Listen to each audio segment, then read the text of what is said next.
This is an advertisement here in 1904. One of the few advertisements you see using women in it. It is a little risque. You can see their ankles, which wasn't something that you should be doing there in 1904, but there again, they were pretty women. F.G. Walker, he was an actual person, and his distillery was on the Boston Road leaving Bardstown, down at the bottom of the hill and a little bit up on the hill. But if you, now we go across a bridge, and if you can imagine going across the bridge out of Bardstown going west, if you looked over the sides, you would see an area that the distillery was, because again, the source of water. He would have a 86 warehouse. Here's the Bardstown Boston Road. He had the fermenters. Here's his distillery. Here's his bonded warehouse. And in 1910, he has a much bigger operation. Still has a distillery. They don't move the distilling part much. A lot of information. So, but here up on top of the hill, he has warehouses now. Plus, he still has this one right here, which is this one, and another one down here, through here, and still his water. This was a bridge. Anybody that used to go down the old Boston Road will remember this bridge and going back up. That was sold in 1916, the whole operation, to Jim Beam. Excuse me, that's not right. Let me back up. Jim Beam bought 2 years of the whiskeys that were in there, and then the distillery was sold at auction before Prohibition. Now we're going to go to northern Nelson County. For those of you that have ever been to Fairfield, you've seen the St. Michael's Church and the big McKenna House, and maybe some of the buildings still left there from the McKenna Distillery. That was a big provider of employment. It started in the 1840s. He was all about the McKennas. This is the family of McKennas here who are operating there. This is the Henry McKenna we talk about. And it continued production until 1917, and after 1919, all the barrels of whiskey were removed to a warehouse in Louisville for bottling as medicinal whiskey. After repeal, the distillery and warehouses were repaired and was the second in the county to resume production in 1934. McKenna's sons, Jim and Stafford McKenna, continued the operation. The H. McKenna brand is now owned by Heaven Hill Distilleries, so you can still go buy a bottle of Henry McKenna. It's just not made by the McKennas. Here's pictures of the distillery in 1906. You had stone, you had brick, you had frame. And here's an old label in the 1880s. And I love the label because it tells that we, the undersigned, have been using H. McKenna's whiskey for medicinal purposes in our practice for years. And we find it pure, as represented by him, and we can recommend it to any person needing whiskey for medicinal use. And it's signed by doctors from Chaplin, Bloomfield, Waterford, Taylorsville, Mount Washington, Fairfield, Cox's Creek, Louisville, New Haven, Louisville, okay. And it says, McKenna's whiskey is the purest and best I've ever seen. So if you want some testimonials, there's all the doctors saying if you need whiskey for medicinal purposes, drink Henry McKenna. This is the way I wish all the maps in the book would lay out, because you have the 1886, one warehouse, distillery. This is a granary where they stored all their grains for when they were grinding them. This was a stone warehouse, the crib. Only had 2,000 barrels in here. In 1910, we have a planing mill, warehouse. This is hog pen, cattle shed, barrel, and branding house. This is where you were making barrels. You were filling them there, taking them over to the warehouses. Different things. The pond here for your water, your cooling water. And your whiskey pipe ran over the road and down to this to fill the barrels. Fairfield, Kentucky. If you go over there today, it's a fine little village, and I'm sure there's some people who talk to you about the Henry McKenna Distillery. The same brick mold, the little wooden brick mold that they used to make the bricks to build St. Michael's Church also were used to build the Henry McKenna House and part of the distillery. And we have that on display in Bardstown's History Museum. Well, let's see if we got any Kentucky. New Hope. We got New Hope whiskey here. 50 barrels the spring of 94. We got 50 barrels the spring of 91. That brings $1.85 a gallon. That's pretty good, because that's only 4-year-old whiskey. Sugar Valley Distillery is in Bloomfield. Now, when I found that out, I kind of shook my head. I thought nobody in Bloomfield would have a distillery. They were teetotalers in Bloomfield. Well, They might have been teetotalers, but they made whiskey.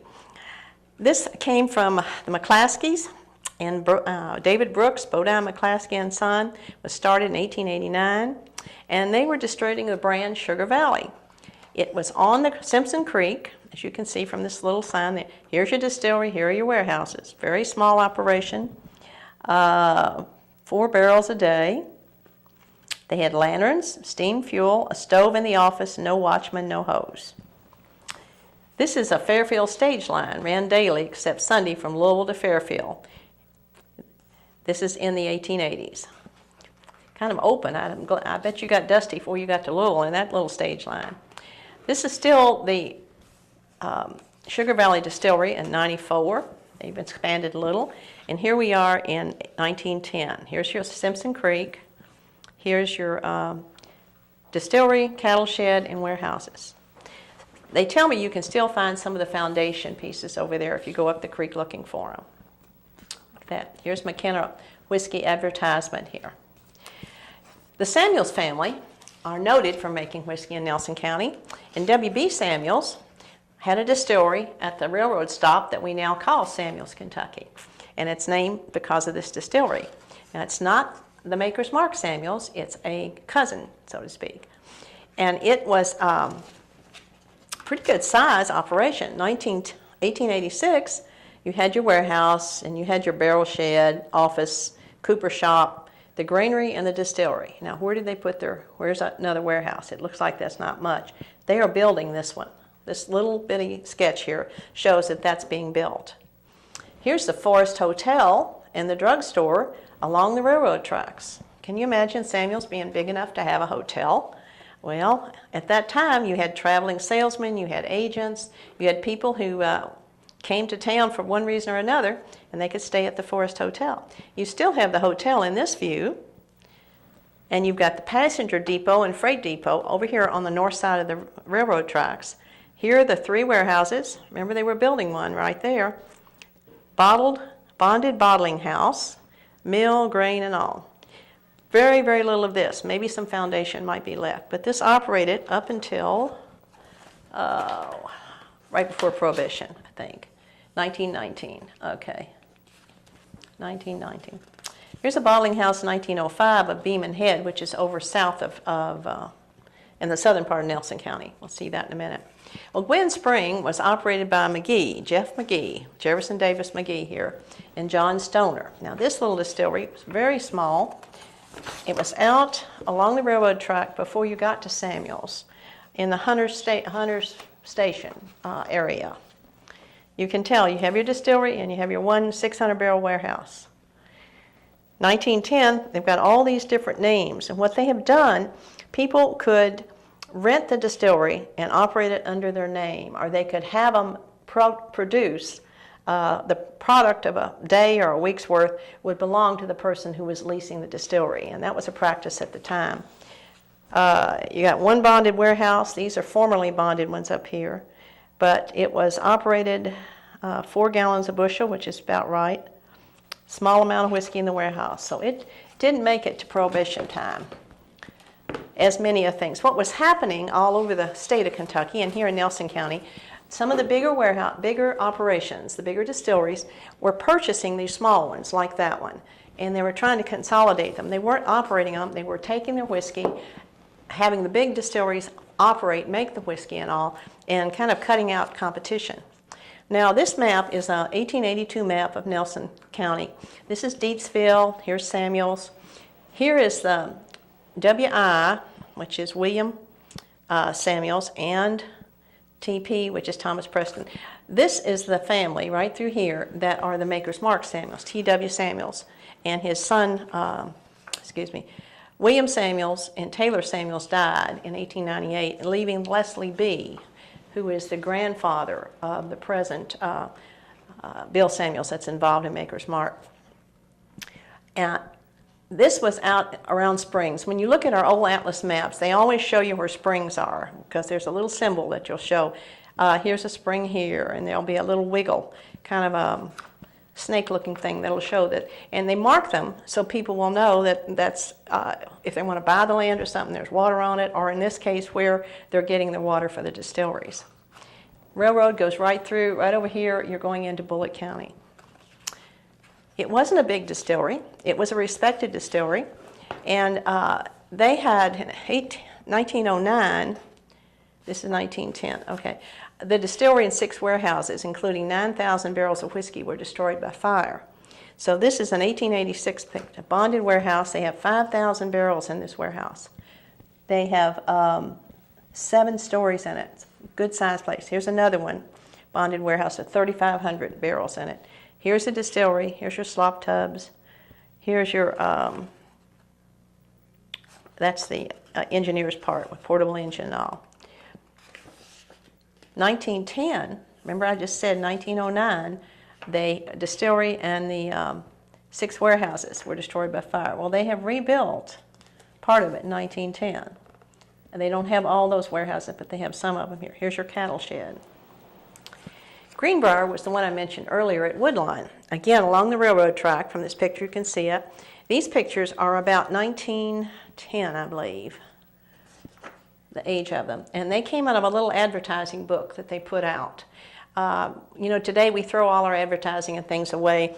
In 100 years, people are going to be searching, trying to see what pictures of things that are long gone, and because we're going to throw everything away. But these were excellent pictures. These are new mash tubs and their mills where they were grinding the grain. Here's your fermenting room with your big tubs, 25,000 gallons in each one.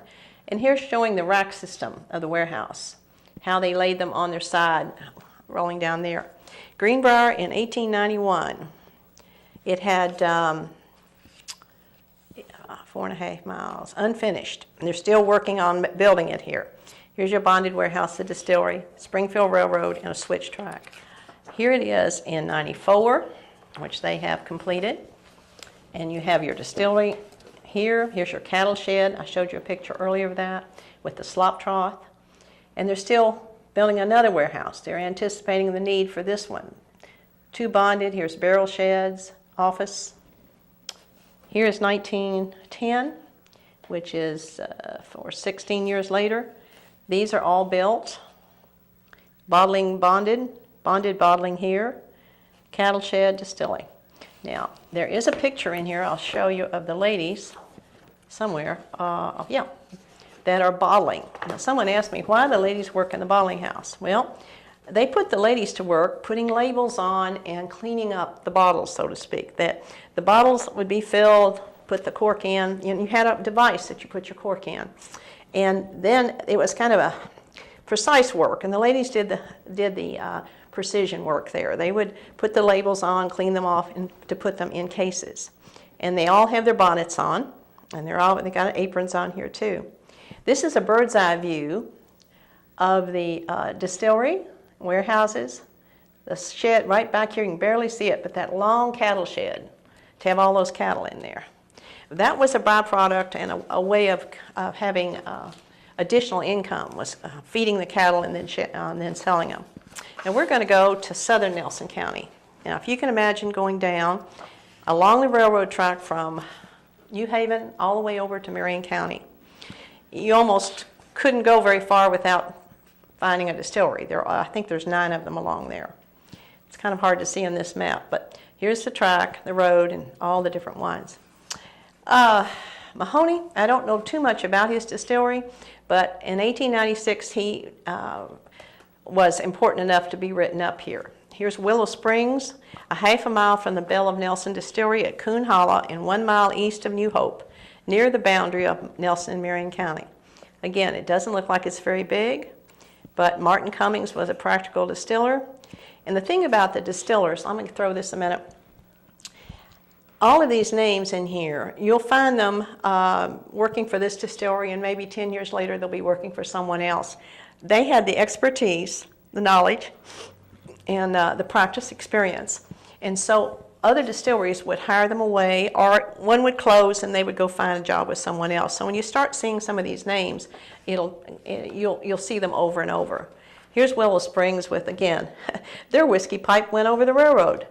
I bet that took some permitting to get that done, but 1 bonded warehouse in the distillery.